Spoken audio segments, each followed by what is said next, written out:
Shampoo করলে এত চুল পড়ে যে সেই ভয়ে শ্যাম্পু করতে ইচ্ছা করে না। এ ভয়ে কিন্তু অনেকে চুল ধুতেই চান না। কিন্তু আসল কথা হলো যে চুলগুলো আপনার শ্যাম্পুর সময় আপনি বাথরুমের ফ্লোরে দেখতে পান, সেগুলো ২-৩ দিন আগেই আপনার স্ক্যাল্প থেকে অর্থাৎ মাথার তালু থেকে আলাদা হয়ে গেছে। অন্যান্য চুলের সাথে জট বেঁধে ওটা ওখানেই আটকে ছিল।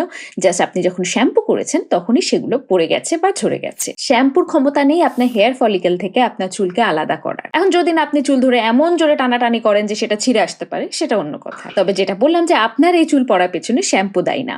বরং এই যে আপনি ভয়ে শ্যাম্পু করা ডিলে করছেন বা দেরি করে শ্যাম্পু করছেন, সেটাতেও কিন্তু রক্ষা হবে না, আপনার আরো বেশি চুল পড়বে। কেন? কারণ প্রতিদিনই প্রাকৃতিক নিয়মে আমাদের অনেক চুলই স্ক্যাল্প থেকে অর্থাৎ তালু থেকে আলাদা হয়ে যায়। তাই আপনি ২ দিন পরে শ্যাম্পু করলে যে কটি চুল দেখতে পারবেন, ৪ দিন পরে শ্যাম্পু করলে তার থেকে বেশি চুল পড়তে দেখবেন। এবং ভুল বুঝবেন যে এর পেছনে আপনার শ্যাম্পু দায়ী। আসলে তা না। শুধু তাই না, আপনি যে শ্যাম্পু করতে দেরি করছেন, এর ফলে আপনার স্ক্যাল্পে বা আপনার মাথা তালুতে যে পরিমাণে ময়লা জমবে, সেটা বরং আপনার চুল পড়ার পেছনে দায়ী হতে পারে।